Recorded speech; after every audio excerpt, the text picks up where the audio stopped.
स्वागत। मैं हरजिंदर सिंह रंधावा, तुम देख रहे हो पंजाब टैलीविजन और मेरे नाल ने सीनियर जर्नलिस्ट जी भास्कर जी और इंद्रप्रीत जी, दोनों जी आए। बहुत बहुत शुक्रिया रंधावा जी। ਸਾਰਿਆਂ ਨੂੰ ਸਤਿ ਸ੍ਰੀ ਅਕਾਲ ਜੀ। ਖਬਰਾਂ ਬੇਸ਼ੁਮਾਰ ਨੇ। ਅੰਮ੍ਰਿਤਪਾਲ ਨਾਲ ਸੰਬੰਧਿਤ ਇੱਕ ਰਿਪੋਰਟ ਛਾਇਆ ਹੋਈ ਹੈ ਜਿਹਦੇ ਵਿੱਚ ਬੜੇ ਸਾਰੇ ਸਵਾਲ ਉੱਠ ਕੇ ਖੜੇ ਹੋ ਗਏ ਕਿ ਕੀ ਉਹ ਇੱਕ ਡੇਰੇ 'ਚ ਸੀ ਜਿੱਥੇ ਪੁਲਿਸ ਨੇ ਹੱਥ ਪਾਉਣ ਤੋਂ ਕੰਨੀ ਕਤਰਾ ਲਈ। ਜਲੰਧਰ ਦੀ ਜਿਮਨੀ ਚੋਣ ਸਾਹਮਣੇ ਧਿਆਨ 'ਚ ਰੱਖ ਕੇ ਉੱਥੇ ਤੁਰੰਤ ਕਾਰਵਾਈ ਨਹੀਂ ਕੀਤੀ ਗਈ ਔਰ ਅਜੇ ਵੀ ਉਸੇ ਤਰ੍ਹਾਂ ਦੀ ਗੱਲ ਤੁਰ ਰਹੀ ਹੈ। ਦੂਜਾ ਸਵਾਲ, ਹਾਈ ਕੋਰਟ ਦੇ ਵਿੱਚੋਂ ਖੁੱਲੇ ਬੰਦ ਲਿਫਾਫੇ ਮੁੱਖ ਮੰਤਰੀ ਵੱਲੋਂ ਜਿਸ ਤਰੀਕੇ ਨਾਲ ਅੱਗੇ ਵਧਾਏ ਗਏ ਆ, ਉਹਦੇ 'ਚ ਤਿੰਨ ਸਵਾਲ ਖੜੇ ਹੁੰਦੇ ਆ ਕਿ ਕੀ ਜਿਹੜੀਆਂ ਰਿਪੋਰਟਾਂ ਖੁੱਲੀਆਂ ਉਹਦੇ ਆਧਾਰ ਦੇ ਉੱਤੇ ਉਹਨਾਂ ਬੰਦਿਆਂ ਦੇ ਖਿਲਾਫ ਤੁਰੰਤ ਕਾਰਵਾਈ ਸ਼ੁਰੂ ਹੋ ਜਾਊਗੀ ਜਾਂ ਉਹਦੀ ਇਨਵੈਸਟੀਗੇਸ਼ਨ ਅੱਗੇ ਸ਼ੁਰੂ ਕਰਵਾਈ ਜਾਊਗੀ। ਇਹ ਸਵਾਲ ਕੱਲ ਘੇਰਿਆਂ 'ਚ ਘੁੰਮਦਾ ਰਿਹਾ। ਤੀਜਾ ਮਾਮਲਾ, ਪਟਿਆਲੇ ਦੇ ਵਿੱਚ ਕੱਲ ਰਾਜਾ ਵੜਿੰਗ ਸਮੇਤ ਸਾਰੀ ਲੀਡਰਸ਼ਿਪ ਸੀ, ਉਹ ਸਿੱਧੂ ਨੂੰ ਮਿਲਣ ਨਹੀਂ ਗਏ ਤੇ ਸਿੱਧੂ ਉਹਨਾਂ ਨਾਲ ਹਾਜ਼ਰ ਨਹੀਂ ਹੋਏ। ਇਹਦਾ ਮਤਲਬ ਕਾਂਗਰਸੀ ਕਲੇਸ਼ ਇੱਕ ਵਾਰੀ ਫਿਰ ਸਿਖਰ ਤੱਕ ਜਾਊਗਾ। ਇਹ ਸਵਾਲ ਖੜਾ ਹੋ ਗਿਆ। ਭਰਤਿੰਦਰ ਚਹਿਲ ਪਟਿਆਲੇ ਦਾ ਜ਼ਿਕਰ ਹੋ ਰਿਹਾ, ਕਿਵੇਂ ਮਾਈਨਸ ਕਰ ਸਕਦੇ ਹੋ? ਉਹਨਾਂ ਨੂੰ 5ਵਾਂ ਨੋਟਿਸ ਜਾਰੀ ਹੋ ਗਿਆ।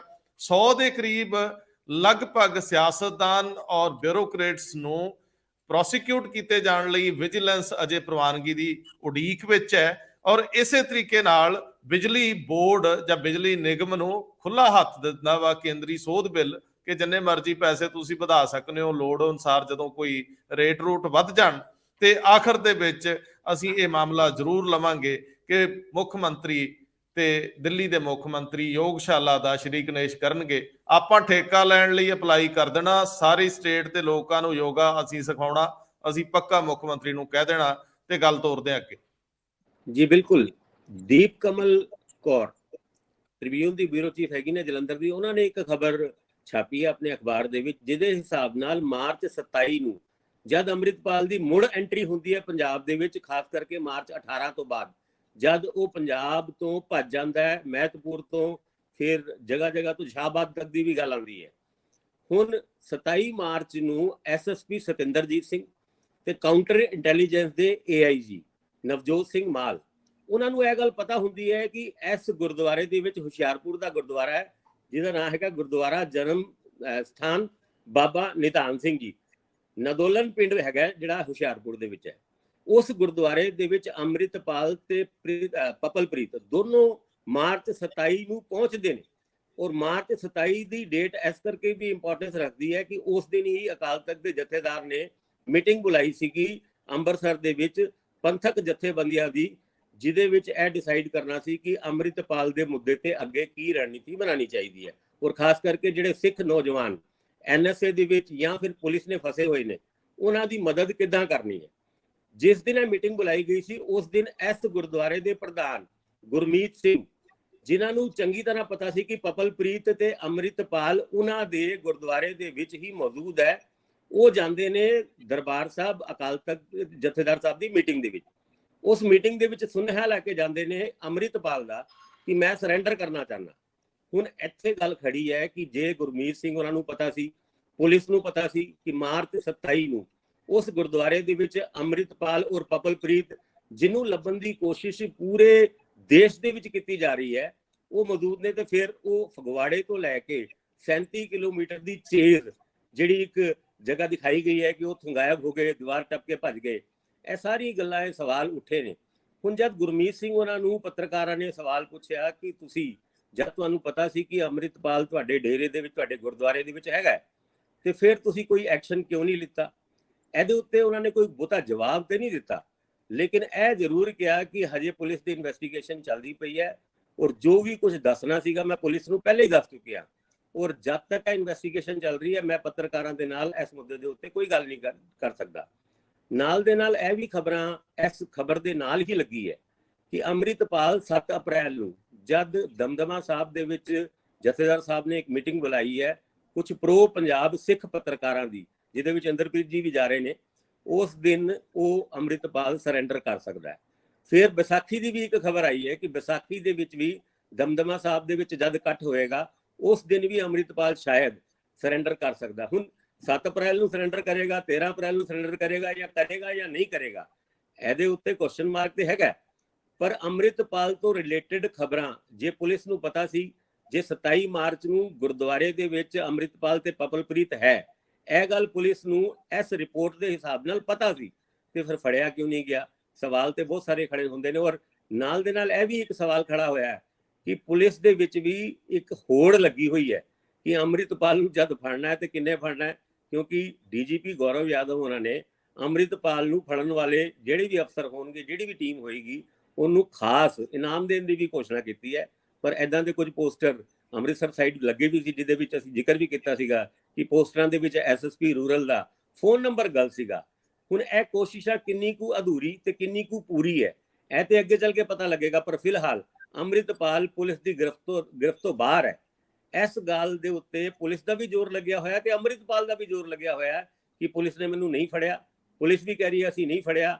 ਹਾਈ ਕੋਰਟ ਦੇ ਵਿੱਚ ਹੈਬੀਅਸ ਕਾਰਪਸ ਦੀ ਪਟੀਸ਼ਨ ਦੇ ਉੱਤੇ ਜਦ ਪੁਲਿਸ ਐਫੀਡੇਵਿਟ ਫਾਈਲ ਕਰਦੀ ਹੈ, ਉਹਦੇ ਵਿੱਚ ਵੀ ਪੂਰਾ ਜ਼ੋਰ ਇਸ ਗੱਲ ਤੇ ਲੱਗਿਆ ਹੁੰਦਾ ਕਿ ਅੰਮ੍ਰਿਤਪਾਲ ਸਾਡੀ ਗ੍ਰਿਫਤ ਦੇ ਵਿੱਚ ਨਹੀਂ ਹੈ।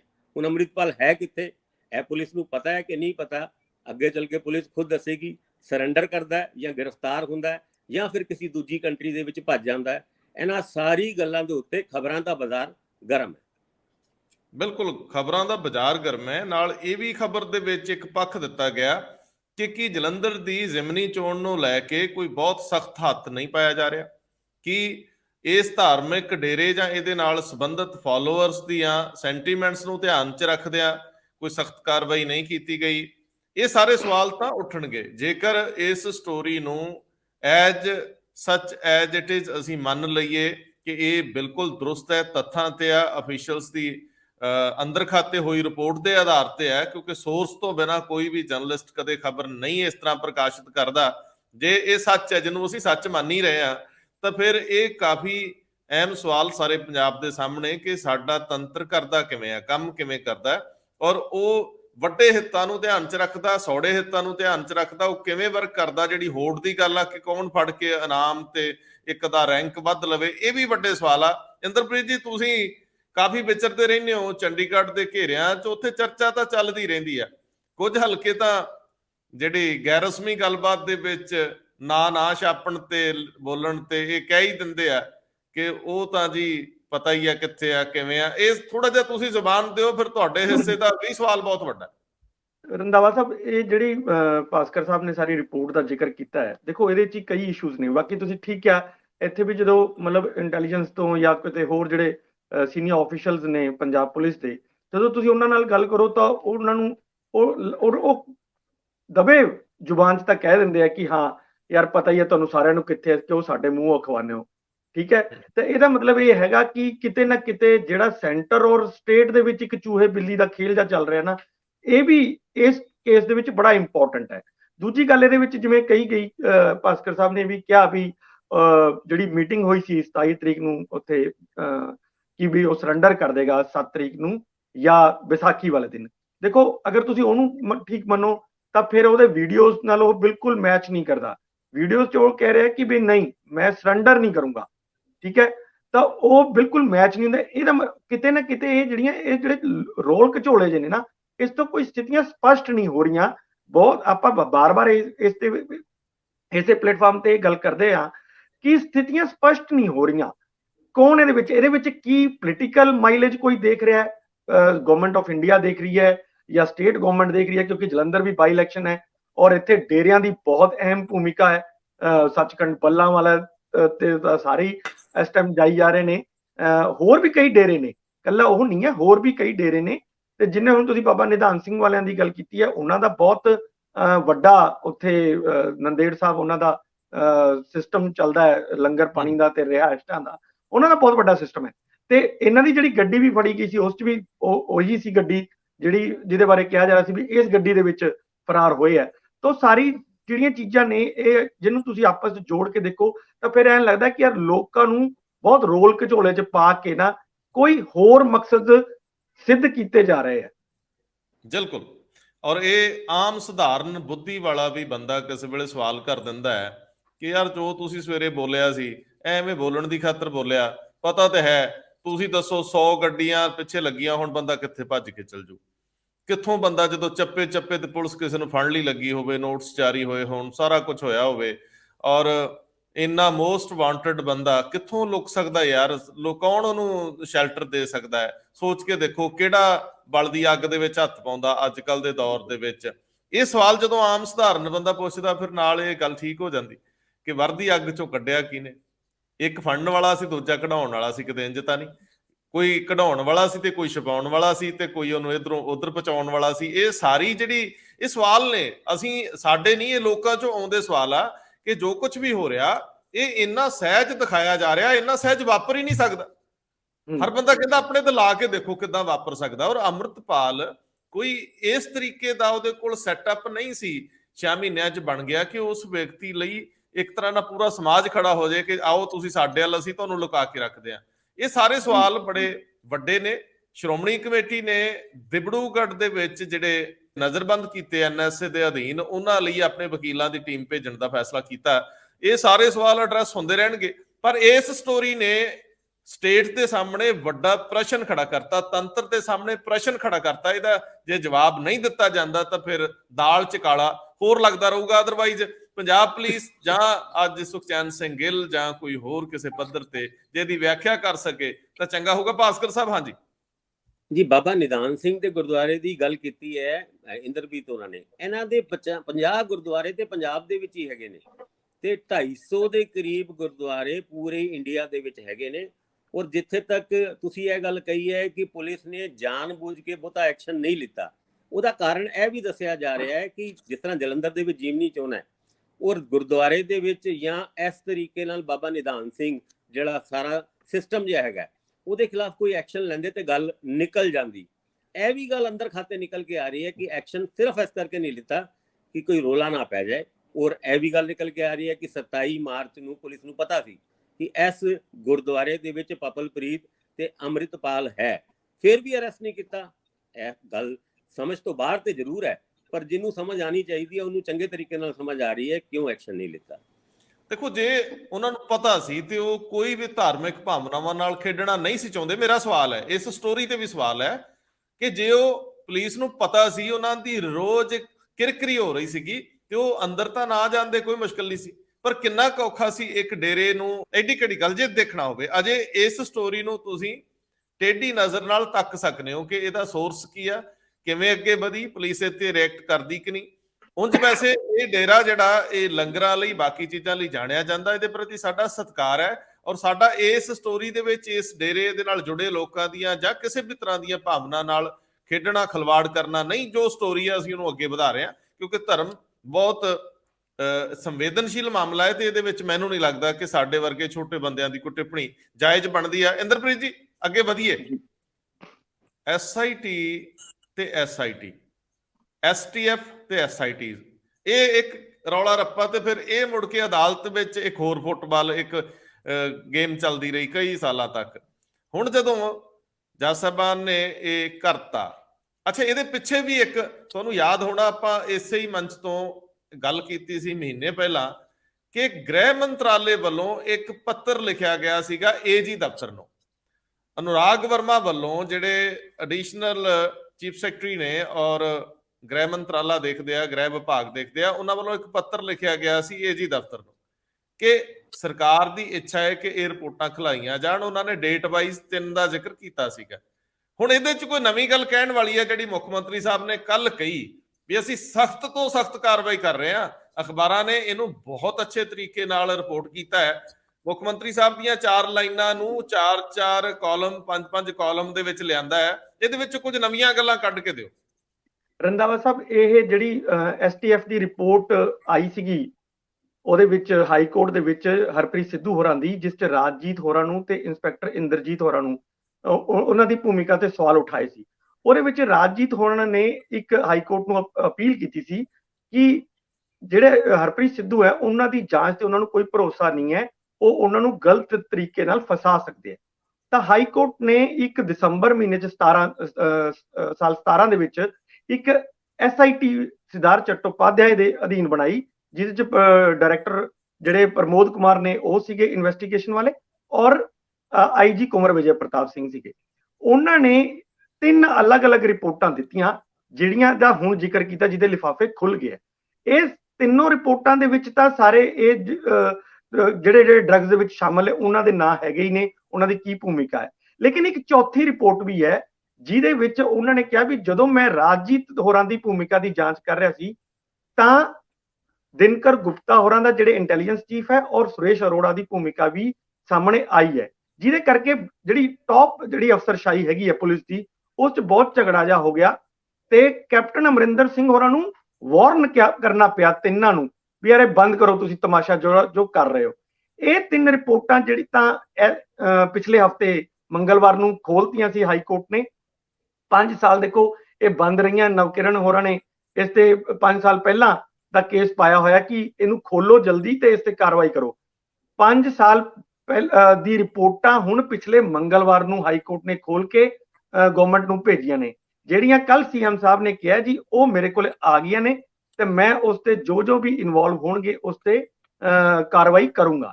ਲੇਕਿਨ ਇੱਕ ਜਿਹੜੀ ਮੇਨ ਰਿਪੋਰਟ ਹਰਪ੍ਰੀਤ ਸਿੱਧੂ ਹੋਰਾਂ ਦੀ ਪਹਿਲਾਂ ਆਈ ਸੀ, ਜਿਸ ਤੇ ਤੁਹਾਨੂੰ ਯਾਦ ਹੋਊਗਾ ਵਿਕਰਮ ਮਜੀਠੀਆ ਹੋਰਾਂ ਦਾ ਕੇਸ ਸੀ, ਉਹ ਪਹਿਲਾਂ ਹੋਈ ਸੀਗੀ, ਉਹ ਪਹਿਲਾਂ ਹੀ ਖੁੱਲ ਚੁੱਕੀ ਆ, ਉਹ ਗਵਰਨਮੈਂਟ ਖੋਲ ਚੁੱਕੀ ਆ, ਉਸ ਤੇ ਕਾਰਵਾਈ ਹੋ ਰਹੀ ਹੈ ਤੇ ਉਸ ਤੇ ਵਿਕਰਮ ਮਜੀਠੀਆ ਦੇ ਉੱਤੇ ਪਰਚਾ ਕਰਕੇ ਉਹਨਾਂ ਨੇ ਅੰਦਰ ਵੀ ਦਿੱਤਾ ਤੇ ਉਹ ਚਲੋ ਜ਼ਮਾਨਤ ਤੇ ਬਾਹਰ ਨੇ।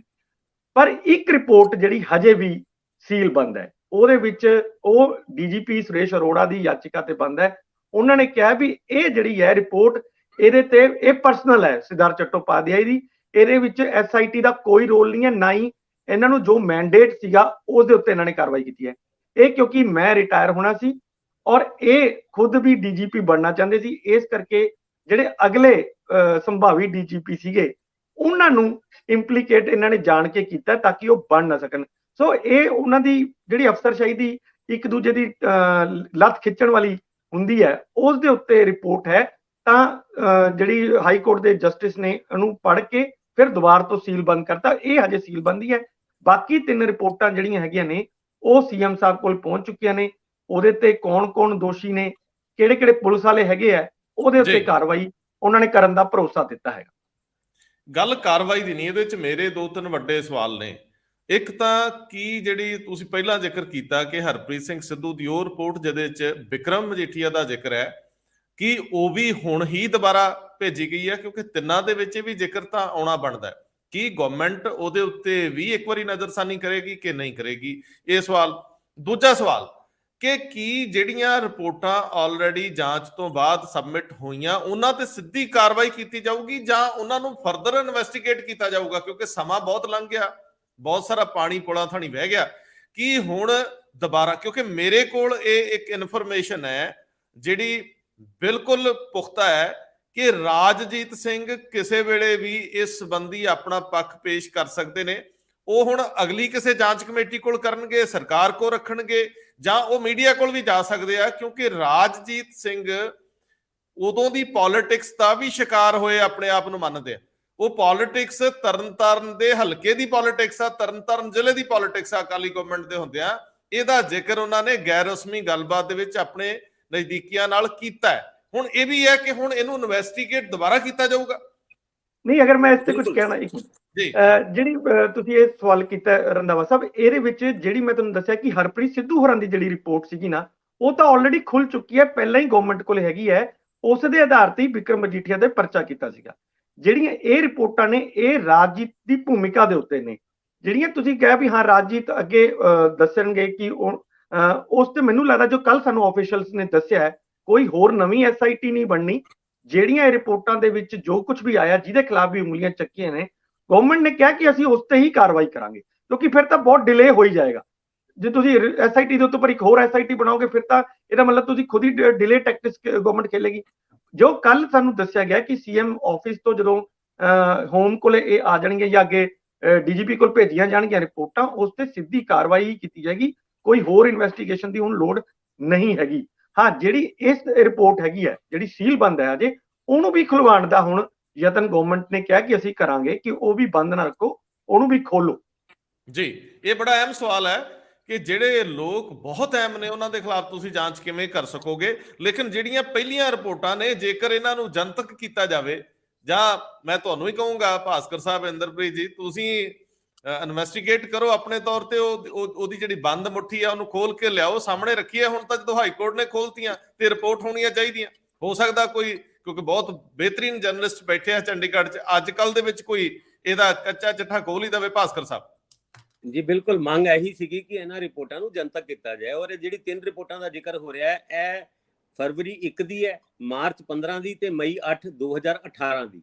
ਇਹਨਾਂ ਰਿਪੋਰਟਾਂ ਦੇ ਵਿੱਚ ਇੱਕ ਰਿਪੋਰਟ ਇਸ ਕਰਕੇ ਵੀ ਜ਼ਿਆਦਾ ਨਸ਼ਰ ਹੋਈ ਹੈ ਕਿ ਹਰਪ੍ਰੀਤ ਸਿੱਧੂ ਉਹਨਾਂ ਜਦ ਇਸ ਕੇਸ ਦੀ ਇਨਵੈਸਟੀਗੇਸ਼ਨ ਕਰ ਰਹੇ ਸੀ ਤੇ ਰਾਜਜੀਤ ਉਹਨਾਂ ਨੇ ਆਬਜੈਕਸ਼ਨ ਲਾਇਆ ਸੀ ਕਿ ਇਹ ਮੇਰੇ ਪ੍ਰਤੀ ਬਾਇਸਡ ਹੈ। ਹੁਣ ਜਿਹੜੀ ਚੌਥੀ ਰਿਪੋਰਟ ਦੀ ਵੀ ਗੱਲ ਚੱਲ ਰਹੀ ਹੈ, ਜਿਹਦੇ ਵਿੱਚ ਸੁਰੇਸ਼ ਅਰੋੜਾ ਉਹਨਾਂ ਇਹ ਗੱਲ ਕਹਿੰਦੇ ਨੇ ਕਿ ਚਟੋਪਾਧਿਆ ਉਹਨਾਂ ਦੀ ਉਸ ਰਿਪੋਰਟ ਦੇ ਵਿੱਚ, ਕਿਉਂਕਿ ਉਹਨਾਂ ਦੇ ਆਪ ਦੇ ਹੀ ਸਾਈਨ ਹੈਗੇ ਨੇ, ਬਾਕੀ ਦੇ SIT ਦੇ ਮੈਂਬਰਾਂ ਦੇ ਸਾਈਨ ਨਹੀਂ ਹੈਗੇ, ਉਹ ਵੀ ਇਸ ਕਰਕੇ ਕੀਤੀ ਜਾ ਰਹੀ ਹੈ ਕਿ ਚਟੋਪਾਧਿਆ ਉਹਨਾਂ ਦਾ ਨਾਂ, ਜਿਹੜੇ ਇੰਦਰਜੀਤ ਚੱਡਾ ਦੀ ਸੁਸਾਈਡ ਕੇਸ ਸੀ ਅੰਮ੍ਰਿਤਸਰ ਵਾਲਾ, ਉਹਦੇ ਵਿੱਚ ਚਟੋਪਾਧਿਆ ਉਹਨਾਂ ਦਾ ਨਾਂ ਸੀ। ਮੈਨੂੰ ਇਹ ਲੱਗਦਾ ਹੈ ਕਿ ਇਸ ਰਿਪੋਰਟ ਦੇ ਵਿੱਚ ਇੰਦਰਜੀਤ ਸਭ ਤੋਂ ਛੋਟਾ ਮੋਹਰਾ ਸੀ ਜਿੱਥੇ ਤੱਕ ਇਸ ਰਿਪੋਰਟ ਦੇ ਬਾਰੇ ਚ ਪਤਾ ਲੱਗਿਆ।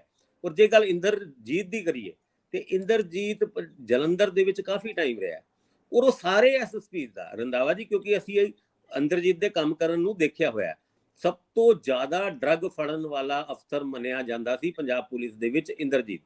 ਔਰ ਇੰਦਰਜੀਤ ਸਾਰੇ ਹੀ ਅਫਸਰਾਂ ਦਾ ਬੜਾ ਪਿਆਰਾ ਅਫਸਰ ਮੰਨਿਆ ਜਾਂਦਾ ਸੀ। ਜਿਹੜਾ ਮਰਜ਼ੀ SSP ਜਲੰਧਰ ਦੇ ਵਿੱਚ ਆ ਜਾਏ, ਜਿਹੜਾ ਮਰਜ਼ੀ ਪੁਲਿਸ ਕਮਿਸ਼ਨਰ ਵਿੱਚ ਆ ਜਾਏ, ਉਹਦੀ ਕੋਸ਼ਿਸ਼ ਇਹੀ ਹੁੰਦੀ ਸੀ ਜੇ ਕਿਸੇ ਦੂਜੇ ਜ਼ਿਲ੍ਹੇ ਦੇ ਵਿੱਚ ਟ੍ਰਾਂਸਫਰ ਹੋ ਵੀ ਗਈ ਨਾ, ਤੇ ਇੰਦਰਜੀਤ ਨੂੰ ਨਾਲ ਹੀ ਗੱਡੀ 'ਚ ਬਿਠਾ ਕੇ ਲੈ ਜਾਈਏ ਤੇ ਉੱਥੇ ਜੁਆਇਨ ਕਰਾ ਲਈਏ। ਨਾ ਤੇ ਇਹਦੇ ਵਿੱਚ ਬਹੁਤ ਸਾਰੇ ਹੋ ਸਕਦੇ ਨੇ, ਕਿਉਂਕਿ ਸਿਰਫ ਟੌਪ ਤੋਂ ਇੰਦਰਜੀਤ ਲੈਵਲ ਤੱਕ ਦੇ ਨੈਕਸਸ ਦੇ ਰਾਹੀਂ ਇਹ ਪੂਰਾ ਡਰੱਗ ਦਾ ਰੈਕਟ ਨਹੀਂ ਚਲਾਇਆ ਜਾ ਸਕਦਾ ਸੀਗਾ। ਵਿਚਕਾਰ ਵਾਲੇ ਅਫਸਰ, ਉੱਤੇ ਵਾਲੇ ਅਫਸਰ, ਕਈ ਸਾਰੇ ਅਫਸਰਾਂ ਦਾ ਇਹਨਾਂ ਰਿਪੋਰਟਾਂ ਦੇ ਵਿੱਚ ਨਾ ਹੋ ਸਕਦਾ ਹੈ। ਇਹ ਵੀ ਬੜਾ ਇੱਕ ਸਵਾਲ ਪੈਦਾ ਹੁੰਦਾ। ਆਪਾਂ ਚੱਲਦੇ ਹਾਂ ਭਾਸਕਰ ਸਾਹਿਬ, ਪਟਿਆਲੇ ਦੇ ਵਿੱਚ ਕਾਂਗਰਸ ਦਾ ਕਲੇਸ਼ ਗਾੜਾ ਹੋ ਗਿਆ। ਨਵਜੋਤ ਸਿੰਘ ਸਿੱਧੂ ਦੇ ਸ਼ਹਿਰ 'ਚ ਪੂਰੀ ਕਾਂਗਰਸ ਸੀ, ਨਾ ਕਾਂਗਰਸੀ ਲੀਡਰ ਸਿੱਧੂ ਨੂੰ ਮਿਲਣ ਗਏ, ਨਾ ਸਿੱਧੂ ਉਹਨਾਂ ਦੇ ਪ੍ਰੋਟੈਸਟ ਵਿੱਚ ਸ਼ਾਮਲ ਹੋਏ। ਇਹਦਾ ਮਤਲਬ ਗੱਲ ਜਿੱਥੋਂ ਸ਼ੁਰੂ ਸੀ ਉੱਥੇ ਹੀ ਖੜੀ ਹੈ। ਜਦੋਂ ਸਿੱਧੂ ਅੰਦਰ ਗਏ ਸੀ, ਜਿਹੜਾ ਕਪੱਤ ਉੱਥੋਂ ਤੱਕ ਪਿਆ ਸੀ, ਜਿਹੜੇ ਨੋਟਿਸ ਜਾਰੀ ਹੋਏ ਸੀ, ਜਦੋਂ ਹੁੱਬ ਕੇ ਕਹਿੰਦੇ ਸੀਗੇ ਹਰੀਸ਼ ਚੌਧਰੀ ਵੀ ਅਸੀਂ ਅਨੁਸ਼ਾਸਨ ਜਿਹੜਾ ਉਹ ਬਰਦਾਸ਼ਤ ਹੀ ਨਹੀਂ ਕਰਾਂਗੇ, ਜਿਹੜਾ ਨਹੀਂ ਰੱਖੂਗਾ ਅਨੁਸ਼ਾਸਨ, ਅੱਜ ਉੱਥੇ ਹੀ ਗੱਲ ਖੜੀ ਆ। ਨਾ ਇਹ ਮਿਲਣ ਗਏ, ਨਾ ਉਹ 2 ਕਦਮ ਅੱਗੇ ਆਏ। ਲੜਾਈ ਕਾਂਗਰਸ 2 ਧੜਿਆਂ 'ਚ ਵੰਡ ਕੇ ਹੋਊਗੀ, ਫਾਈਨਲ ਹੋ ਗਿਆ ਜੀ। ਬਿਲਕੁਲ, ਕੱਲ ਸੰਵਿਧਾਨ ਬਚਾਓ ਕੈਂਪੇਨ ਵਾਸਤੇ ਪੂਰੀ ਕਾਂਗਰਸ, ਹਾਲਾਂਕਿ ਰਾਜਾ ਵੜਿੰਗ ਪ੍ਰਧਾਨ ਨੇ ਪੰਜਾਬ ਦੇ ਕਾਂਗਰਸ ਦੇ, ਉਹਨਾਂ ਦੀ ਅਗਵਾਈ ਦੇ ਵਿੱਚ ਉੱਥੇ ਕੱਲ ਇਹ ਕੈਂਪੇਨ ਚਲਾਈ ਗਈ। ਉਸ ਕੈਂਪੇਨ ਦੇ ਵਿੱਚ ਤਕਰੀਬਨ ਥੋੜੀ ਦੂਰੀ ਦੇ ਵਿੱਚ ਜਿੱਥੇ ਸਿੱਧੂ ਦਾ ਘਰ ਹੈਗਾ, ਸਿੱਧੂ ਉਹਨਾਂ ਦੇ ਲਾਇਲਿਸਟ ਕੱਲ ਇਸ ਕੈਂਪੇਨ ਦੇ ਵਿੱਚ ਸ਼ਾਮਲ ਨਹੀਂ ਹੋਏ।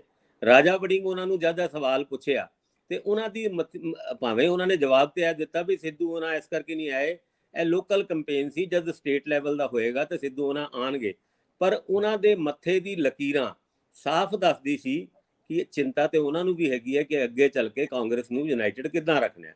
ਹੁਣ ਨਵਜੋਤ ਸਿੰਘ ਸਿੱਧੂ ਵੱਲੋਂ ਵੀ ਭਾਵੇਂ ਉਹਨਾਂ ਨੇ ਕੋਈ ਬਿਆਨ ਨਹੀਂ ਦਿੱਤਾ, ਪਰ ਉਹਨਾਂ ਦੇ ਖਾਸਮ ਖਾਸ ਨਰਿੰਦਰ ਲਾਲੀ, ਜਿਨ੍ਹਾਂ ਨੂੰ ਬਤੌਰ ਪ੍ਰਧਾਨ ਪਟਿਆਲੇ ਦਾ ਕੱਢ ਦਿੱਤਾ ਸੀ ਰਾਜਾ ਵੜਿੰਗ ਨੇ, ਉਹਨਾਂ ਨੇ ਇੱਕ ਬਿਆਨ ਜ਼ਰੂਰ ਦਿੱਤਾ ਹੈ ਕਿ ਨਵਜੋਤ ਸਿੰਘ ਸਿੱਧੂ ਆਉਣ ਵਾਲੇ ਦਿਨਾਂ ਦੇ ਵਿੱਚ ਦਿੱਲੀ ਜਾ ਰਹੇ ਨੇ, ਔਰ ਦਿੱਲੀ ਜਾ ਕੇ ਉਹਨਾਂ ਦਾ ਰੋਲ ਸੂਬੇ ਲੈਵਲ ਦੇ ਵਿੱਚ ਕੀ ਹੋਏਗਾ, ਨੈਸ਼ਨਲ ਲੈਵਲ ਦੇ ਵਿੱਚ ਕੀ ਹੋਏਗਾ, ਉਹਦੇ ਉੱਤੇ ਸਾਰੀ ਕਲੈਰੀਫਿਕੇਸ਼ਨ ਲੈ ਕੇ ਆਣਗੇ। ਕਿਉਂਕਿ ਉਹ ਰਾਜਾ ਵੜਿੰਗ ਉਹਨਾਂ ਦੇ ਨਾਲ ਸਿੱਧ ਬਿਆਨਬਾਜ਼ੀ ਤੋਂ ਹਜੇ ਟਲ ਰਹੇ ਨੇ, ਪਰ ਅੰਦਰੋਂ ਜਿਹੜਾ ਮਨ ਮੁਟਾਵ ਹੈਗਾ, ਜਿਹੜਾ ਜੇਲ੍ਹ ਜਾਣ ਤੋਂ ਪਹਿਲੇ ਉਸ ਸ਼ੋਅ ਕਾਜ਼ ਨੋਟਿਸ ਦੇ ਰਾਹੀਂ ਪੈ ਗਿਆ ਸੀ, ਉਹ ਅੱਜ ਵੀ ਕਾਇਮ ਹੈਗਾ। ਆਉਣ ਵਾਲੇ ਦਿਨਾਂ ਦੇ ਵਿੱਚ ਨਵਜੋਤ ਸਿੰਘ ਸਿੱਧੂ ਉਹਨਾਂ ਨੂੰ ਕੀ ਵੱਡਾ ਮਿਲਣ ਵਾਲਾ, ਜਿਹਦਾ ਜ਼ਿਕਰ ਨਰਿੰਦਰ ਲਾਲੀ ਉਹਨਾਂ ਕਰ ਰਹੇ ਕਿ ਬਹੁਤ ਵੱਡੇ ਪਦ ਦੇ ਉੱਤੇ ਆਉਣ ਵਾਲੇ ਟਾਈਮ ਵਿੱਚ ਸ਼ਾਇਦ ਨਵਜੋਤ ਸਿੰਘ ਸਿੱਧੂ ਉਹਨਾਂ ਆ ਸਕਦੇ ਨੇ। ਹੁਣ ਐਕਟਿੰਗ ਪ੍ਰੈਜ਼ੀਡੈਂਟ ਦੀ ਵੀ ਗੱਲ ਆਪਾਂ ਇੱਕ ਵਾਰ ਤੋਰੀ ਸੀਗੀ ਕਿ ਸ਼ਾਇਦ ਕਾਂਗਰਸ ਦੇ ਵਿੱਚ national acting president Navjot Singh Sidhu ਉਹਨਾਂ ਨੂੰ ਬਣਾਇਆ ਜਾ ਸਕਦਾ, ਔਰ ਬਤੌਰ ਪੰਜਾਬ ਦਾ ਇੰਚਾਰਜ ਵੀ ਬਣਾਇਆ ਜਾ ਸਕਦਾ ਹੈ। ਜੇ ਇਹ ਵਾਕਈ ਹੋ ਜਾਂਦਾ ਹੈ ਤੇ ਫਿਰ ਹਰੀਸ਼ ਚੌਧਰੀ ਉਹਨਾਂ ਜਿਹੜੇ ਪੰਜਾਬ ਦੇ ਇੰਚਾਰਜ ਨੇ, ਉਹ ਜਨਰਲ ਸੈਕਟਰੀ ਹੈਗੇ ਨੇ, ਤੇ ਉਹਨਾਂ ਤੋਂ ਉੱਤੇ ਨਵਜੋਤ ਸਿੰਘ ਸਿੱਧੂ ਆ ਜਾਣ। ਚਲੋ ਹੈ, ਹੁਣ ਕਾਂਗਰਸ ਦੇ ਵਿੱਚ ਇਹ ਜਿਹੜੇ ਸਮੀਕਰਨ ਨੇ ਇਹ ਚੇਂਜ ਤੇ ਹੋਣੇ ਨੇ। ਅੱਗੇ ਚੱਲ ਕੇ ਪੰਜਾਬ ਦੀ ਰਾਜਨੀਤੀ ਦੇ ਵਿੱਚ ਫੇਰ ਪਟਾਕੇ ਪੈਣਗੇ। ਪਟਾਕੇ ਤਾਂ ਪਤਾ ਨਹੀਂ ਪੈਂਦੇ ਕਿ ਨਹੀਂ ਪੈਂਦੇ, ਪਰ ਕਾਂਗਰਸ ਦੀ ਹਾਈ ਕਮਾਂਡ ਜੇ ਸਿੱਧੂ ਨੂੰ ਕੋਈ ਅਹੁਦਾ ਦੇ ਕੇ ਪੰਜਾਬ ਭੇਜ ਦਿੰਦੀ ਹੈ ਤੇ ਫਿਰ ਥੱਲੇ ਵਾਲੇ ਵਿਚਾਰੇ ਕਿੱਥੇ ਜਾਣਗੇ, ਇਹ ਸਵਾਲ ਆ। ਮੈਨੂੰ ਨਹੀਂ ਲੱਗਦਾ ਕਿ ਉਹ ਏਡੀ ਛੇਤੀ ਸਿੱਧੂ ਨੂੰ ਪੰਜਾਬ ਦੀ ਇੰਚਾਰਜ ਹੀ ਦੇ ਦੇਣ। ਵੱਖਰੀ ਗੱਲ ਆ ਕਿ ਸਿੱਧੂ ਨੂੰ ਉੱਪਰਲੇ ਪੱਧਰ ਦੇ ਉੱਤੇ ਕਾਫੀ ਯੂਜ਼ਫੁਲ ਮੰਨਣਗੇ ਉਹ, ਔਰ ਅਜੇ ਕਿਉਂਕਿ ਇਲੈਕਸ਼ਨ ਵੀ ਕਾਫੀ ਦੂਰ ਆ, 24 ਤੋਂ ਪਹਿਲਾਂ ਸਿੱਧੂ ਵੀ ਇਹ ਵੇਖਣਾ ਚਾਹਣਗੇ ਕਿਉਂਕਿ ਦਰਸ਼ਨੀ ਘੋੜਾ ਤੇ ਉਹ ਬਣਨਾ ਹੀ ਨਹੀਂ ਚਾਹੁੰਦੇ। ਇੰਦਰਪ੍ਰੀਤ ਜੀ ਮੈਂ ਇਹਦੇ ਚ ਹਾਂ ਕਰ ਲਓ ਗੱਲ। ਮੈਂ ਇਹਦੇ ਚ ਇੱਕ ਇਹਦੀ ਸੀਗੀ ਕਿ ਮੈਨੂੰ ਨਹੀਂ ਲੱਗਦਾ ਕਿ ਸਿੱਧੂ ਸੈਂਟਰਲ ਪੋਲਿਟਿਕਸ ਦੇ ਵਿੱਚ ਉਹਨਾਂ ਨੂੰ ਐਕਟਿਵ ਕਰਨ, ਕਿਉਂਕਿ ਸਿੱਧੂ ਪਹਿਲਾਂ ਹੀ ਕਹਿ ਚੁੱਕੇ ਕਿ ਉਹ ਪੰਜਾਬ ਦੀ ਹੀ ਪੋਲਿਟਿਕਸ ਕਰਨਾ ਚਾਹੁੰਦੇ ਆ। ਜੇ ਸੈਂਟਰ ਪੋਲਿਟਿਕਸ ਹੀ ਕਰਨੀ ਹੁੰਦੀ ਤਾਂ ਮੈਨੂੰ ਲੱਗਦਾ ਫਿਰ ਤਾਂ ਬੀਜੇਪੀ ਚ ਚੱਲ ਹੀ ਰਹੇ ਸੀਗੇ। ਬੀਜੇਪੀ ਵੀ ਉਹਨਾਂ ਨੇ ਇਸ ਕਰਕੇ ਛੱਡੀ ਸੀ ਵੀ ਉਹ ਪੰਜਾਬ ਨਹੀਂ ਛੱਡਣਾ ਚਾਹੁੰਦੇ। ਤਾਂ ਹੁਣ ਅਗਰ ਉਹ ਚਲੇ ਜਾਂਦੇ ਆ ਕਾਂਗਰਸ ਚ ਆ ਕੇ ਸੈਂਟਰਲ ਉਹਦੇ ਵਿੱਚ, ਤਾਂ ਫਿਰ ਤਾਂ ਉਹਨਾਂ ਦਾ ਆਪਣਾ ਹੀ ਜਿਹੜਾ ਬੋਲ ਹੈ ਉਹ ਪੁੱਠਾ ਪੈ ਜਾਏਗਾ ਕਿ ਵੀ ਬੀਜੇਪੀ ਚ ਰਹਿੰਦੇ ਹੋਏ ਤਾਂ ਤੂੰ ਕਹਿ ਰਿਹਾ ਸੀਗਾ ਕਿ ਮੈਂ ਜਾਣਾ ਨਹੀਂ, ਤੇ ਹੁਣ ਤੂੰ ਉੱਥੇ ਸੈਂਟਰਲ ਪੋਲਿਟਿਕਸ ਕਰਨ ਲੱਗ ਗਿਆ। ਸੋ ਮੈਨੂੰ ਲੱਗਦਾ ਨਹੀਂ ਹੈ ਕਿ ਉਹਨੂੰ ਕਰਨਗੇ, ਪਰ ਹਾਂ ਸਿੱਧੂ ਨੂੰ ਕੰਟਰੋਲ ਕਰਨਾ ਮਤਲਬ ਮੈਨੂੰ ਲੱਗਦਾ ਕਾਂਗਰਸ ਲੀਡਰਸ਼ਿਪ ਲਈ ਬੜਾ ਔਖਾ ਹੋਏਗਾ, ਕਿਉਂਕਿ ਉਹ ਆਪਣੇ ਅਨੁਸਾਰ ਹੀ ਚੱਲਦੇ ਆ, ਆਪਣੇ ਹੀ ਪ੍ਰੋਗਰਾਮ ਦਿੰਦੇ ਆ, ਆਪਣੇ ਨੇਤਾਵਾਂ ਨਾਲ ਚੱਲਦੇ ਆ। ਇਹ ਜਿਹੜੀ ਇੱਕ ਡਿਸਪਲਿਨ ਦੇ ਵਿੱਚ ਜਿਹਨੂੰ ਕਹਿੰਦੇ ਨਾ ਆਪਾਂ ਚੱਲਣਾ, ਉਹ ਮੈਨੂੰ ਲੱਗਦਾ ਸਿੱਧੂ ਦੇ ਬਸ ਦੀ ਗੱਲ ਹੈ ਨਹੀਂ, ਤੇ ਨਾ ਹੀ ਉਹ ਚੱਲ ਪਾਣਗੇ। ਸਿੱਧੂ ਕਦੇ ਵੀ ਨਹੀਂ ਚਾਹਣਗੇ ਕਿ ਉਹ ਨੈਸ਼ਨਲ ਲੈਵਲ ਤੇ ਨਾ ਵਿਚਰਨ। ਉਹ ਕਹਿੰਦੇ ਮੈਨੂੰ ਤੁਸੀਂ ਵਰਤੋ। ਉਹ ਮੋਦੀ ਦੇ ਖਿਲਾਫ, ਪ੍ਰਧਾਨ ਮੰਤਰੀ ਦੇ ਖਿਲਾਫ, ਬੀਜੇਪੀ ਦੇ ਖਿਲਾਫ ਬੋਲਣ ਲਈ, ਖੜੇ ਹੋਣ ਲਈ ਤਿਆਰ ਆ। ਉਹ ਆਪਣਾ ਕੱਦ ਕਦੇ ਵੀ ਛੋਟਾ ਨਹੀਂ ਕਰਦੇ, ਉਹ ਵਧਾਉਣਾ ਚਾਹੁੰਦੇ ਹੁੰਦੇ ਆ। ਵੱਖਰੀ ਗੱਲ ਆ, ਉਹ ਕਹਿੰਦੇ ਮੈਨੂੰ ਤੁਸੀਂ ਐਮਪੀ ਬਣਾ ਕੇ ਹੁਣ ਨਾ ਸੋਚੋ ਵੀ ਮੈਂ ਚੱਲ ਜੂ। ਕੇਂਦਰੀ ਰਾਜਨੀਤੀ ਔਰ ਪੰਜਾਬ ਦੀ ਰਾਜਨੀਤੀ ਨੂੰ ਡਿਫਰੈਂਸ਼ੀਏਟ ਕਰਨ ਦਾ ਸਿਰਫ ਇੱਕੋ ਹੀ ਤਰੀਕਾ ਹੈ ਕਿ ਮੈਨੂੰ ਰਾਹੁਲ ਗਾਂਧੀ ਨਾਲ, ਕਾਂਗਰਸ ਦੀ ਸਿਖਰਲੀ ਲੀਡਰਸ਼ਿਪ ਦੇ ਨਾਲ ਖਲੋਣਾ ਚੰਗਾ ਲੱਗਦਾ। ਮੈਂ ਵੱਡਾ ਲੀਡਰ ਆ, ਤੁਹਾਡੇ ਜੱਟਾਂ, ਪਰ ਮੈਂ ਪੰਜਾਬ ਦੇ ਵਿੱਚ ਸਰਵ ਕਰੂੰਗਾ। ਸਵਾਲ ਉਹਨਾਂ ਦਾ ਇਹੀ ਹੈ ਕਿ ਮੈਨੂੰ ਤੁਸੀਂ ਮੈਂਬਰ ਪਾਰਲੀਮੈਂਟ ਬਣਾ ਕੇ ਪੰਜਾਬੋਂ ਬਾਹਰ ਨਾ ਕੱਢੋ। ਮੈਨੂੰ ਵਰਤ ਜਿੰਨਾ ਮਰਜ਼ੀ ਲਓ, ਮੈਨੂੰ ਪਹਿਲੇ 10 ਬੰਦਿਆਂ ਦੇ ਵਿੱਚ ਰਹਿਣਾ ਵੀ ਹੈ, ਉੱਪਰ ਵੀ ਰਹਿਣਾ, ਲੇਕਿਨ ਪੰਜਾਬ ਦੇ ਵਿੱਚ ਨੰਬਰ 1 ਤੇ ਰਹਿਣਾ। ਇਹ ਸਿੱਧੂ ਦੀ ਮੰਗ ਹੈ, ਇਸ ਤੋਂ ਇਲਾਵਾ ਉਹਨਾਂ ਦੀ ਕੋਈ ਮੰਗ ਨਹੀਂ। ਭਾਸਕਰ ਸਾਹਿਬ ਥੋੜਾ ਜਲਦੀ ਕਰ ਲਿਓ ਟਿੱਪਣੀ। ਬਿਲਕੁਲ ਏਦਾਂ ਦਾ ਹੀ ਫਾਰਮੂਲਾ ਕੱਢਿਆ ਜਾ ਰਿਹਾ ਹੈ। ਬਿਲਕੁਲ ਠੀਕ ਹੈ, ਨਵਜੋਤ ਸਿੰਘ ਸਿੱਧੂ ਪੰਜਾਬ ਨਹੀਂ ਛੱਡਣਾ ਚਾਹੁੰਦੇ ਔਰ ਪੰਜਾਬ ਨੂੰ ਫੜ ਕੇ ਰੱਖਣਗੇ ਤੇ ਕੇਂਦਰ ਦੀ ਰਾਜਨੀਤੀ ਦੇ ਵਿੱਚ ਵੀ ਸਕਰੀਆ ਹੋਣਗੇ। ਇਸ ਤਰੀਕੇ ਦਾ ਹੀ ਫਾਰਮੂਲਾ ਦਿੱਲੀ ਦੇ ਵਿੱਚ ਤਿਆਰ ਹੋ ਗਿਆ, ਜਿਸ ਫਾਰਮੂਲੇ ਨੂੰ ਲੈਣ ਨਵਜੋਤ ਸਿੰਘ ਸਿੱਧੂ ਛੇਤੀ ਜਾ ਵੀ ਰਹੇ ਨੇ। ਪਰ ਜਿਹੜੇ ਬਾਕੀ ਨੇ, ਫਿਰ ਜਿਹੜੇ ਇੱਥੇ ਸੁਖਜਿੰਦਰ ਸਿੰਘ ਰੰਧਾਵਾ, ਰਾਜਾ ਵੜਿੰਗ, ਪ੍ਰਤਾਪ ਸਿੰਘ ਬਾਜਵਾ ਤੋਂ ਲੈ ਕੇ ਹੋਰ ਵੱਡੇ ਆਗੂ ਨੇ, ਰਾਣਾ ਗੁਰਜੀਤ ਵਰਗੇ, ਉਹਨਾਂ ਨੂੰ ਫਿਰ ਨੈਸ਼ਨਲ ਲੈਵਲ ਤੇ ਭੇਜ ਦੇਣਗੇ ਜੀ? ਇਹ ਵੀ ਸਵਾਲ ਆ, ਜਿਹੜੇ ਉਹ ਵੀ ਨਹੀਂ ਜਾਣਾ ਚਾਹੁੰਦੇ। ਪਰ ਇੰਦਰਪ੍ਰੀਤ ਜੀ, 2 ਖਬਰਾਂ ਨੇ, ਇੱਕ ਲੈਣੀਆਂ, ਕਾਹਲੀ ਚ ਲੈਣੀਆਂ ਨੇ, ਔਰ ਤੁਹਾਡੇ ਹਿੱਸੇ ਦੀ ਖਬਰ ਹੈ ਯੋਗਸ਼ਾਲਾ ਵਾਲੀ। ਮੁੱਖ ਮੰਤਰੀ ਸਾਹਿਬ ਨੇ ਇੱਥੇ ਸਾਨੂੰ ਯੋਗ ਕਰਾਇਆ ਕਰਨਾ, ਸਾਡੀ ਸਿਹਤ ਠੀਕ ਰੱਖਣੀ ਆ। ਤੇ ਜਿਹੜਾ ਮੈਂ ਪਹਿਲਾਂ ਫਾਰਮੂਲਾ ਦਿੱਤਾ ਹੈ ਕਿ ਆਪਾਂ ਕੋਈ NGO ਬਣਾ ਕੇ ਠੇਕਾ ਲੈ ਹੀ ਲਈਏ, ਠੇਕਾ ਤੇ ਨਾ ਕਿਸੇ ਨੂੰ ਦੇਣਾ, ਤੇ 500-400 ਕਰੋੜ ਤੇ ਰੱਖਣਗੇ। ਏਡਾ ਵੱਡਾ 2 ਮੁੱਖ ਮੰਤਰੀ ਆ ਕੇ ਅੱਜ ਉਹਨੂੰ ਇਨੈਗੋਰੇਟ ਕਰ ਰਹੇ ਆ, ਤੇ 500 ਕਰੋੜ ਰੁਪਇਆ ਜੇ ਅਸੀਂ ਲੈ ਕੇ ਤੇ ਸਾਰੀ ਸਟੇਟ ਦੇ ਵਿੱਚ ਯੋਗਾ ਸਿਖਾਇਆ ਕਰੀਏ, ਉੱਥੇ ਬੋਲ-ਬਾਲ ਲਿਆ ਕਰਾਂਗੇ ਕੈਮਰਾ ਲਾ ਕੇ, ਹਰਜ ਕੀ ਹੈ? ਰੰਧਾਵਾ ਸਾਹਿਬ ਦੇਖੋ, ਜੇ ਤਾਂ ਇਹ ਦੇਖਿਆ ਜਾਏ ਕਿ ਬਈ ਹਾਂ ਯੋਗ ਤਾਂ ਸਾਡੀ ਹੈਲਥ ਲਈ ਬਹੁਤ ਵਧੀਆ ਹੈ, ਤਾਂ ਗਵਰਨਮੈਂਟ ਦੀ ਉਹ ਠੀਕ ਲੱਗਦੀ ਹੈ ਕਿ ਚਲੋ ਇੱਕ ਚੰਗੇ ਦਿਸ਼ਾ ਵੱਲ ਕਦਮ ਚੱਕਿਆ ਹੈ। ਪਰ ਤੁਸੀਂ ਇਹ ਦੇਖੋ ਵੀ ਜੇ ਹੈਲਥ ਸੈਕਟਰ ਚੋਂ ਇੰਨਾ ਅਮਾਊਂਟ ਕੱਢਣਾ, ਮਤਲਬ ਇੰਨਾ ਅਮਾਊਂਟ ਕੱਲੇ ਯੋਗਾ ਟ੍ਰੇਨਰਸ ਨੂੰ ਦੇਣਾ, ਮੈਨੂੰ ਲੱਗਦਾ ਕਿ ਇਹ ਇੱਕ ਕੋਈ ਸੌਖੀ ਚੀਜ਼ ਨਹੀਂ ਹੈਗੀ। ਤੇ ਦਿੱਤਾ ਵੀ ਕਿਹਨੂੰ ਜਾਣਾ, ਹਜੇ ਤੱਕ ਇਹ ਸਪਸ਼ਟ ਨਹੀਂ ਹੋਇਆ ਕਿ ਇਹ ਠੇਕਾ ਕਿਹਨੂੰ ਦਿੱਤਾ ਗਿਆ, ਕਿਹਨੂੰ ਨਹੀਂ। ਚਲੋ ਕਿਸੇ ਨੂੰ ਵੀ ਦੇਣ, ਪਰ ਸਵਾਲ ਇਹਦੇ ਵਿੱਚ ਇਹ ਹੈਗਾ ਕਿ ਅਸੀਂ ਕਿ ਜਿਹੜੇ ਸਾਡੇ ਪ੍ਰੈਜ਼ੈਂਟ ਸਿਸਟਮ ਹੈਗੇ ਨੇ, ਕੀ ਉਹ ਪੂਰੇ ਠੀਕ ਕਰ ਲੈਣੇ, ਕਿ ਅਸੀਂ ਨਵਾਂ ਅਲਟਰਨੇਟਿਵ ਉਹਦਾ ਦੇਣ ਲੱਗਿਆ? ਹਜੇ ਤਾਂ ਸਾਡੇ ਕੋਲ ਇੱਥੇ ਸਿਸਟਮ ਜਿਹੜੇ ਹੈਲਥ ਵਾਲੇ ਹੈਗੇ ਆ, ਉਹ 'ਚ ਸਾਨੂੰ ਡਾਕਟਰ ਜਾਂ ਪੈਰਾਮੈਡੀਕਲ ਸਟਾਫ ਹੀ ਪੂਰਾ ਨਹੀਂ ਹੈਗਾ, ਦਵਾਈਆਂ ਨਹੀਂ ਪੂਰੀਆਂ, ਟੈਸਟਾਂ ਲਈ ਸਾਡੇ ਕੋਲੇ ਕਮਜ਼ੋਰੀਆਂ ਪੈ ਜਾਂਦੀਆਂ। ਸਾਡੀ ਜਿਹੜੀ ਆਯੁਸ਼ਮਾਨ ਯੋਜਨਾ ਹੈ, ਉਹ ਹਰ ਰੋਜ਼ ਹੀ ਕੀ ਨਾਮ ਹੈ PGI ਵਾਲੇ ਸਾਨੂੰ ਮਨਾ ਕਰ ਦਿੰਦੇ ਆ, ਜੀ ਤੁਹਾਡੇ ਪੈਸੇ ਨਹੀਂ ਆਏ, ਇਸ ਕਰਕੇ ਅਸੀਂ ਤੁਹਾਨੂੰ ਇਲਾਜ ਨਹੀਂ ਦੇ ਸਕਦੇ। ਸੋ ਜਦੋਂ ਸਾਡੀ ਸਥਿਤੀ ਇਦਾਂ ਦੀ ਹੋਵੇ, ਉਦੋਂ ਇੰਨੇ ਪੈਸੇ ਕੱਢਣਾ ਕਿਸੇ ਹੋਰ ਪਰਪਸ ਲਈ, ਮੈਨੂੰ ਲੱਗਦਾ ਇੱਕ ਤਾਂ ਉਹ ਬੜਾ ਔਖਾ ਹੈ। ਇੱਕ ਚਾਹੇ ਕੋਈ ਵੀ ਸਰਕਾਰ ਆਵੇ, ਮੈਨੂੰ ਇਹ ਹਮੇਸ਼ਾ ਤੋਂ ਇਹ ਬੜਾ ਲੱਗਦਾ ਰਹਿੰਦਾ ਕਿ ਜਿਵੇਂ ਸਰਕਾਰਾਂ ਨੂੰ ਨਾ ਖਜ਼ਾਨੇ ਚੋਂ ਪੈਸਾ ਖਰਚ ਕਰਕੇ ਆਪਣੀ ਲੀਡਰ ਜਿਹੜੀ ਪਾਰਟੀ ਨੂੰ ਕਿਸ ਤਰ੍ਹਾਂ ਸਟਰੈਂਥਨ ਕਰਨਾ ਹੈ, ਉਹ ਵਾਲਾ ਕੰਮ ਜਾਂ ਆ ਗਿਆ। ਦੇਖੋ ਪਹਿਲਾਂ ਬਾਲ ਸਾਹਿਬ ਹੋਰਾਂ ਨੇ ਇਦਾਂ ਹੀ ਕੀਤਾ ਵੀ ਚਲੋ ਜੀ ਕਿਸਾਨਾਂ ਨੂੰ ਸਾਰਿਆਂ ਨੂੰ ਫ੍ਰੀ ਬਿਜਲੀ, ਹੁਣ ਉਹ 1000 ਏਕੜ ਵਾਲੇ ਨੂੰ ਵੀ ਫ੍ਰੀ ਹੈ ਤੇ ਉਹ 2 ਏਕੜ ਵਾਲੇ ਨੂੰ ਵੀ ਫ੍ਰੀ ਹੈ, ਤੇ ਪਤਾ ਨਹੀਂ ਉਹਨਾਂ ਕੋਲ ਮੋਟਰ ਹੈ ਕਿ ਨਹੀਂ ਹੈ। ਇਸੇ ਕੰਮ ਨੂੰ ਕੈਪਟਨ ਅਮਰਿੰਦਰ ਸਿੰਘ ਨੇ ਆ ਕੇ ਵਧਾਤਾ ਜੀ, ਕਿਸਾਨਾਂ ਦੇ ਜਿਹੜੇ ਕਰਜ਼ੇ ਹੈਗੇ ਆ ਮਾਫ, 2-2 ਲੱਖ ਰੁਪਏ ਦੇ ਕਰਜ਼ੇ ਮਾਫ। ਮੈਨੂੰ ਇਹ ਨਹੀਂ ਸਮਝ ਆਉਂਦੀ ਵੀ ਅਸੀਂ ਸਿਸਟਮ ਇਦਾਂ ਦੇ ਕਿਉਂ ਨਹੀਂ ਬਣਾਉਂਦੇ ਕਿਸਾਨਾਂ ਵਾਸਤੇ ਵੀ ਯਾਰ ਉਹ ਜਿਹੜੇ ਸਾਨੂੰ ਕਰਜ਼ਾ ਲੈਣਾ ਹੀ ਨਾ ਪਵੇ, ਇਸ ਤੇ ਪੈਸਾ ਖਰਚ ਨਹੀਂ ਹੋ ਸਕਦਾ। ਹੁਣ ਇਸ ਤਰ੍ਹਾਂ ਹੀ ਯੋਗਸ਼ਾਲਾ ਵਾਲਾ ਆ ਗਿਆ ਕਿ ਜੇ ਸਾਡੇ ਹਸਪੀਟਲਸ ਹੀ ਇੰਨੇ ਵਧੀਆ ਹੋ ਜਾਣ ਜਾਂ ਸਾਨੂੰ ਟੈਸਟਾਂ ਲਈ ਕਿਤੇ ਨਾ ਜਾਣਾ ਪਵੇ, ਤਾਂ ਇਸ ਤਰ੍ਹਾਂ ਦੇ ਸਿਸਟਮ ਤੇ ਪੈਸਾ ਖਰਚ ਕਿਉਂ ਨਹੀਂ ਕਰ ਰਹੇ? ਸੋ ਇਹ ਨਵੀਆਂ ਜਿਹੜੀਆਂ ਚੀਜ਼ਾਂ ਕੱਢ ਰਹੇ ਨੇ, ਇਹਦੇ ਲਈ ਲੋੜ ਹੈ ਕਿ ਨਹੀਂ ਹੈ, ਔਰ ਯੋਗਾ ਕਰਾਉਣਾ ਕੀ ਸਰਕਾਰ ਦਾ ਮਤਲਬ ਕੰਮ ਹੈ? ਮੈਨੂੰ ਇਹ ਸਾਰੇ ਸਵਾਲ ਬੜੇ ਅਟਪਟੇ ਜਿਹੇ ਲੱਗਦੇ ਹੈ। ਜਿਹੜੇ ਕੰਮ ਇੱਕ ਮਤਲਬ ਸਧਾਰਨ NGOs ਕਰਦੇ ਹੈ ਜਾਂ ਜਿਹੜੀਆਂ ਸਾਡੀਆਂ ਟ੍ਰੇਨਰਸ ਕਰਦੇ ਨੇ, ਵੈਸੇ ਮੇਰਾ ਪਰਸਨਲ ਉਹ ਹੈ ਕਿ ਮੈਂ ਅਗਰ ਯੋਗਾ ਕਰਨਾ ਚਾਹੂੰਗਾ ਤਾਂ ਮੈਂ ਹੀ ਕਰੂੰਗਾ। ਮੈਨੂੰ ਕੱਲ ਨੂੰ ਕੀ ਸਰਕਾਰ ਇਹ ਮੈਂਡੇਟਰੀ ਕਰੇਗੀ ਮੇਰੇ ਲਈ ਕਿ ਮੈਂ ਯੋਗਾ ਕਰਨਾ ਹੈ ਕਿ ਨਹੀਂ ਕਰਨਾ? ਸੋ ਇਦਾਂ ਦੇ ਕਈ ਚੀਜ਼ਾਂ ਨੇ। ਮੈਨੂੰ ਲੱਗਦਾ ਕਿ ਇਹਨਾਂ ਤੇ એનર્ਜੀ ਔਰ ਪੈਸਾ ਖਰਾਬ ਕਰਨ ਦੀ ਬਜਾਏ ਸਰਕਾਰਾਂ ਨੂੰ ਕਿਤੇ ਹੋਰ ਜਿੱਥੇ ਆਲਰੇਡੀ ਜਿਹੜੇ ਸਾਡੇ ਸਿਸਟਮ ਹੈਗੇ ਉਹਨਾਂ ਨੂੰ ਸਟੈਬਲਿਸ਼ ਜ਼ਿਆਦਾ ਕਰਨਾ ਚਾਹੀਦਾ।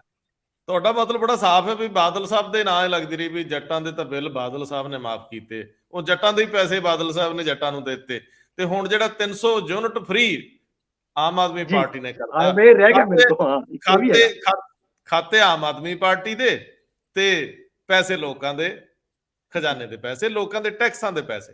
ਹੁਣ ਇਸੇ ਤਰੀਕੇ ਨਾਲ ਤੁਸੀਂ ਗੱਲ ਕਰ ਰਹੇ ਸੀ ਯੋਗਾ ਦੀ, ਕੋਈ ਵੀ ਸ਼ਹਿਰ ਦਾ ਪਾਰਕ ਦੇਖ ਲਓ, ਸਵੇਰੇ ਸਵੇਰੇ ਸਾਰਿਆਂ ਦੇ ਵਿੱਚ ਲੋਕਾਂ ਨੇ ਇਕੱਠੇ ਹੋ ਕੇ ਕੋਈ ਨਾ ਕੋਈ ਟ੍ਰੇਨਰ ਆਪੇ ਹੀ ਰੱਖਿਆ, ਜਿਨ੍ਹਾਂ ਦੀ ਇੱਛਾ ਹੈ, ਜਿਨ੍ਹਾਂ ਕੋਲ ਟਾਈਮ ਆ, ਜਿਨ੍ਹਾਂ ਨੂੰ ਸ਼ੌਂਕ ਹੈ। ਤੇ ਫਿਰ ਜਿਹੜਾ ਕੰਮ ਲੋਕ ਆਪਣੀ ਹੈਲਥ ਲਈ ਆਪ ਹੀ ਕਰ ਰਹੇ ਔਰ ਉਹ ਬੜੇ ਮਜ਼ੇ ਨਾਲ ਕਰ ਰਹੇ, ਡੈਡੀਕੇਸ਼ਨ ਨਾਲ ਕਰ ਰਹੇ, ਤੁਸੀਂ ਉਹਨਾਂ ਨੂੰ ਜੇ ਕਹੋਗੇ ਤੇ ਫਿਰ ਤਾਂ ਇਹ ਵੀ ਇੱਕ ਪੋਲਿਟਿਕਸ ਆ। ਮੈਨੂੰ ਲੱਗਦਾ ਕਿ ਲੋੜ ਨਹੀਂ, ਖੈਰ ਜੇ ਕਰਦੇ ਆ ਤੇ ਚੰਗੀ ਗੱਲ ਆ, ਪਰ ਵੇਖਣ ਵਾਲੀ ਗੱਲ ਇਹ ਹੋਊਗੀ ਵੀ ਪਹਿਲਾਂ ਤੁਹਾਨੂੰ ਪਤਾ ਹੀ ਆ ਕਿ ਅਜੋਏ ਸ਼ਰਮਾ ਚਲੇ ਗਏ ਸੀ, ਕਹਿੰਦੇ ਨਹੀਂ 10 ਕਰੋੜ ਦੇ ਕੰਮ ਲਈ 30 ਕਰੋੜ ਦੇ ਇਸ਼ਤਿਹਾਰ ਨਹੀਂ ਦੇਣੇ। ਡਾਕਟਰ ਬਲਬੀਰ ਸਿੰਘ ਵੀ ਹੁਣ ਟੇਢੇ ਵੇਖਦੇ ਹੋਣਗੇ ਵੀ ਯਾਰ ਜੇ ਕੱਲ ਨੂੰ ਏਡਾ ਵੱਡਾ ਆਪਾਂ ਬਜਟ ਚੋਂ ਹੁਣ ਕਿਹਨੂੰ ਇਹ ਠੇਕੇ ਦੇਣੇ ਆ, ਉਹ ਠੇਕੇ ਕੋਈ ਕਿਸੇ ਦੇ ਰਿਸ਼ਤੇਦਾਰ ਭੈਣ ਭਰਾ ਦੇ ਤੇ ਨਹੀਂ, ਕਿ ਕੋਈ ਬੰਦਾ ਐਸਾ ਤਾਂ ਨਹੀਂ ਜਿਹੜਾ ਸਰਕਾਰ ਜਿਹਨੂੰ ਫਾਇਦਾ ਦੇਣਾ ਚਾਹੁੰਦੀ ਹੋਵੇ। ਗੱਲ ਇੱਥੇ ਹੀ ਨਹੀਂ, ਸਾਰੇ ਦੇਸ਼ ਦੇ ਵਿੱਚ ਇੰਜ ਵਾਪਰਿਆ। ਸੋ ਇਹ ਕੱਲ ਨੂੰ ਸਵਾਲ ਤਾਂ ਉੱਠਣਗੇ ਕਿ ਸਰਕਾਰਾਂ ਇਹਨੂੰ ਇਸ ਤਰੀਕੇ ਨਾਲ ਲੈਣਾ ਚਾਹੁੰਦੀਆਂ ਨੇ। ਮੈਂ ਆਖਰ ਦੇ ਵਿੱਚ ਭਾਸਕਰ ਸਾਹਿਬ ਤੁਹਾਡੇ ਕੋਲ ਜਾਣਾ ਹੈ ਤੇ ਬੜੀ ਕਾਹਲੀ ਦੇ ਵਿੱਚ ਨਿਪਟਾਓ ਮਾਮਲਾ। ਵਿਜੀਲੈਂਸ ਨੇ ਭਰਤਿੰਦਰ ਚਹਿਲ ਨੂੰ ਇੱਕ ਨਵਾਂ ਨੋਟਿਸ ਫਿੱਟ ਕਰਤਾ ਉਹਨਾਂ ਦੇ ਦੀਵਾਰਾਂ ਦੇ ਉੱਤੇ, ਤੇ ਹੁਣ ਨਾਲ ਦੀ ਨਾਲ ਹੀ ਇੱਕ ਹੋਰ ਰੌਲਾ ਜਿਹਾ ਵਾ ਕਿ ਜਿਹੜੀਆਂ ਸੈਂਕਸ਼ਨਸ ਹੁੰਦੀਆਂ 17 ਤੇ 19 ਵਾਲੀਆਂ ਧਾਰਾ ਦੇ ਥੱਲੇ ਉਹ ਨਹੀਂ ਮਿਲ ਰਹੀਆਂ, ਅਜੇ ਵੀ ਫਸੀਆਂ ਪਈਆਂ ਨੇ। ਕੱਲ ਦੇ ਬਾਜਵਾ ਨੇ ਵੀ ਮੰਗ ਲਿਆ ਕਿ PSIEC ਦੇ ਮਾਮਲੇ 'ਚ ਕੋਈ ਜੁਡੀਸ਼ੀਅਲ ਕਮਿਸ਼ਨ ਬਣਾਓ, ਵਿਜੀਲੈਂਸ ਤੋਂ ਕੱਖ ਨਹੀਂ ਹੋ ਰਿਹਾ। ਇਹ ਸਵਾਲ ਅੱਗੇ ਤਿੰਨੇ ਇਕੱਠੇ ਕਰ ਦਿਓ। ਜਿੱਥੇ ਤੱਕ ਵਿਜੀਲੈਂਸ ਡਿਪਾਰਟਮੈਂਟ ਦੀ ਗੱਲ ਹੈਗੀ ਹੈ, ਵਿਜੀਲੈਂਸ ਬਿਊਰੋ ਦੇ ਚੱਕਰ ਵੱਖ-ਵੱਖ ਜ਼ਿਲ੍ਹਿਆਂ ਦੇ ਵਿੱਚ ਕਈ ਪੂਰਵ ਮੰਤਰੀ ਤੇ ਕਾਫੀ ਸਾਰੇ ਅਫਸਰ ਵੀ ਲਾ ਰਹੇ ਨੇ। ਉਹਦੇ ਵਿੱਚ BIS ਚਾਲ ਦਾ ਨਾਂ ਆਉਂਦਾ ਤੇ 5 ਵਾਰ ਹਜੇ ਤੱਕ ਇਸ਼ੂ ਜਾਰੀ ਕਰ ਚੁੱਕੇ ਨੇ। ਉਹ ਜਿਹੜਾ ਇੱਕ ਮੈਰਿਜ ਪੈਲੇਸ ਹੈ ਬੜਾ ਖੂਬਸੂਰਤ ਅਲਕਜ਼ਾਰ, ਉਹਦੀ ਵੀ ਪੇਮਾਇਸ਼ ਹੋ ਚੁੱਕੀ ਹੈ। ਤੇ ਹੁਣ ਕੱਲ ਵਿਜੀਲੈਂਸ ਵਾਲਿਆਂ ਨੇ 6ਵੀਂ ਵਾਰ ਨੋਟਿਸ ਲਾਤਾ ਹੈ ਚਾਲ ਸਾਹਿਬ ਦੇ ਘਰ ਵੀ ਤੇ ਫਿਰ ਅਲਕਜ਼ਾਰ ਦੇ ਦਫ਼ਤਰ ਦੇ ਵਿੱਚ ਵੀ ਕਿ ਹੁਣ ਆ ਜਾਓ। ਹੁਣ ਉਹ ਸਾਡੀ ਜਿਹੜੀ ਹੈ ਬਹੁਤ ਤੁਸੀਂ ਇੰਤਜ਼ਾਰ ਕਰਾ ਲਿਆ, 5 ਵਾਰ ਤੁਹਾਨੂੰ ਨੋਟਿਸ ਭੇਜ ਚੁੱਕੇ ਹਾਂ, ਤੁਸੀਂ ਨਹੀਂ ਆਉਂਦੇ। ਹੁਣ ਨਹੀਂ ਆਏ ਤੇ ਅੱਗੇ ਚੱਲ ਕੇ LOC ਤੇ ਖੈਰ ਪਹਿਲੇ ਜਾਰੀ ਕਰ ਚੁੱਕੇ ਨੇ BIS ਚਾਲ ਉਹਨਾਂ ਦੇ ਖਿਲਾਫ ਵੀ। ਪਰ ਹੁਣ ਲੱਗਦਾ ਹੈ ਕਿ ਚਾਲ ਸਾਹਿਬ ਦੀ ਮਜਬੂਰੀ ਬਣ ਜਾਣੀ ਹੈ ਉਸ ਵਿਜੀਲੈਂਸ ਭਵਨ ਦੇ ਵਿੱਚ ਜਾਣਾ, ਜਿਸ ਵਿਜੀਲੈਂਸ ਭਵਨ ਦੇ ਵਿੱਚ ਅਸੀਂ ਪਹਿਲੇ ਵੀ ਕਹਿ ਚੁੱਕੇ ਹਾਂ ਉਹਨਾਂ ਦੀ ਪਿਛਲੀ ਸਰਕਾਰ ਦੇ ਵਿੱਚ ਕੈਪਟਨ ਅਮਰਿੰਦਰ ਸਿੰਘ ਦੇ ਟਾਈਮ ਤੂਤੀ ਬੋਲਦੀ ਸੀ, ਉਹਨਾਂ ਦੇ ਇਸ਼ਾਰੇ ਦੇ ਉੱਤੇ ਕਿਹਨੂੰ ਬੁਲਾਇਆ ਜਾਣਾ ਹੈ, ਕਿਹਨੂੰ ਛੱਡਿਆ ਜਾਣਾ ਹੈ, ਇਹ ਸਾਰਾ ਕੁਝ ਡਿਸਾਈਡ ਹੁੰਦਾ ਸੀ। ਔਰ ਉਸ ਤੋਂ ਪਹਿਲੇ ਇਸ ਵਿਜੀਲੈਂਸ ਵਿਭਾਗ ਦੇ ਵਿੱਚ ਹੀ, ਇਸ ਵਿਜੀਲੈਂਸ ਬਿਊਰੋ ਦੇ ਵਿੱਚ ਹੀ ਉਹਨਾਂ ਨੂੰ ਕਾਫੀ ਟੌਰਚਰ ਵੀ ਸਹਿਣ ਕਰਨਾ ਪਿਆ ਸੀ, ਜਿਹਦਾ ਜ਼ਿਕਰ ਅਕਾਲੀ ਰਾਜ ਦੇ ਵਿੱਚ ਅਖਬਾਰਾਂ ਦੇ ਵਿੱਚ ਵੀ ਹੋਇਆ, ਪਰ ਹੁਣ ਆ ਨਹੀਂ ਰਹੇ। ਕਈ ਵਾਰ ਕਿਸੇ ਵਿਅਕਤੀ ਨੂੰ ਕਿਸੇ ਭਵਨ ਤੋਂ, ਕਿਸੇ ਵਿਭਾਗ ਤੋਂ ਡਰ ਜਿਹਾ ਲੱਗਣਾ ਸ਼ੁਰੂ ਹੋ ਜਾਂਦਾ ਹੈ, ਭਾਵੇਂ ਬਾਅਦ ਚੋਂ ਉਸ ਵਿਭਾਗ ਦੇ ਵਿੱਚ ਤੁਹਾਡੀ ਤੂਤੀ ਵੀ ਬੋਲਦੀ ਹੋਏ, ਪਰ ਪਿਛਲੀ ਗੱਲਾਂ ਯਾਦ ਰਹਿੰਦੀ ਹੈ। ਸ਼ਾਇਦ ਇਹੀ ਵਜ੍ਹਾ ਹੈ ਕਿ ਚਾਲ ਸਾਹਿਬ ਕਤਰਾ ਰਹੇ ਨੇ। ਚਲੋ ਐਤਕੀ 6 ਅਪ੍ਰੈਲ ਦਾ ਨੋਟਿਸ ਹੈ, ਇਸ ਤੋਂ ਬਾਅਦ ਇੱਕ ਆਧ ਨੋਟਿਸ ਹੋਰ ਦੇਣਗੇ, ਬਾਅਦ ਚੋਂ ਫਿਰ ਭਗੌੜੇ ਕਰਾਰ ਦੇਣ ਵਾਲੀ ਗੱਲ ਨਾ ਤੁਰ ਪਏ। ਪਰ ਉਸ ਤੋਂ ਇਲਾਵਾ ਵਿਜੀਲੈਂਸ ਵਿਭਾਗ ਦੇ ਵਿੱਚ 100 ਤੋਂ ਜ਼ਿਆਦਾ ਇਸ ਤਰੀਕੇ ਦੇ ਅਫਸਰ ਤੇ ਪੋਲੀਟੀਸ਼ੀਅਨਾਂ ਦੀ ਪਰਮਿਸ਼ਨ ਵਾਲਾ ਗੇਮ ਉਹ ਪੈਂਡਿੰਗ ਹੈਗਾ।